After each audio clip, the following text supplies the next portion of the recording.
Have you ever taken the time to see how fear is affecting the quality of your life? In our Adapting to Fear series, we're laying the groundwork down to do just that. In today's video, we will be addressing the fear of being fatally flawed. Now, the fear of being fatally flawed is closely tied with that feeling of not being good enough, that tingling sense of doubt, of impending doom. And it's a bit tricky because the fear of fatally flawed is directly linked to your weaknesses.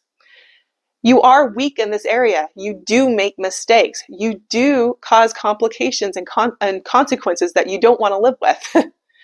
That is just the nature of being human, is that we have weaknesses.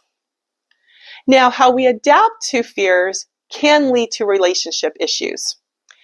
And the fatal flaw, fear in particular, can really hinder your ability to properly evaluate situations and people. For example, one way of dealing it is that you can have a tendency to put people on pedestals and really focus on how they do the thing that you're flawed in, how they do things right. And it can really make it where you're not really truly seeing who people really are, even if you feel like you're accepting them. Or on the other side, you become bitter and have a victim mentality, and then start looking for people to rescue you or demand that they manage your emotions.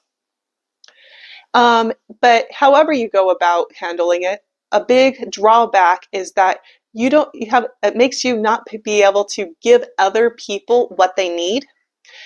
And it also blocks you from accepting what other people are trying to give you.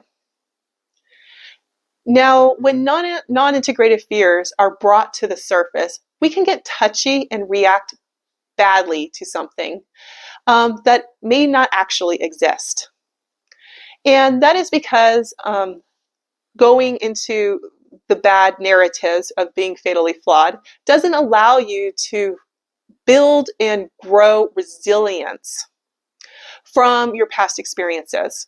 And that is because when you actually have experiences that could build resilience in this area, it gets funneled into that narrative of being fatally flawed. And if you feel fatally flawed, you feel insecure about your relationships and your identities. And it's because it hinders your ability to build self-trust. Because if you're constantly questioning yourself, you have no basis to feel secure in the outside world. So we have a couple of tips to help start to develop that better relationship with this fear of being fatally flawed. And our first one is to demystify your rationale for your troubles by providing alternative mundane explanations. For example, maybe you have a problem of losing your phone all the time. So maybe you're not losing your phone because you're an idiot. Maybe you're losing your phone because, like most people, if you have something in your hand, you have a tendency to put it down, and maybe you just need to put it in your pocket. Or if you're having a lot of relationships and friendships that are fizzling out or ending, maybe it's not because you're a horrible friend and you're incapable of making connections. Maybe it's because, just like most friendships, places in your lives have just changed, and you guys have gone in different directions, maybe have different values, and you've just gone different ways. That is the way that most friendships do. You have your friendship for a time, and then you go your separate way. Or maybe the reason why you didn't get that promotion at work isn't because you suck at your job or your boss has something against you. Maybe the other person who got the job just happened to outshine you in that one category that they happen to be weighing the most on. It doesn't have to be something unfixable in your identity or something on why things go wrong. Our second tip is spend time separating your sense of self from your behavior.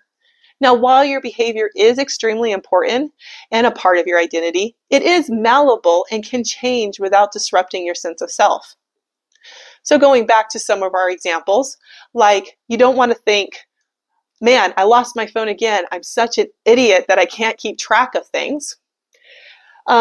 you need to be able to look at it objectively apart from yourself. So like I said, being fatally flawed, the reason why you're having these issues is because there is an issue there.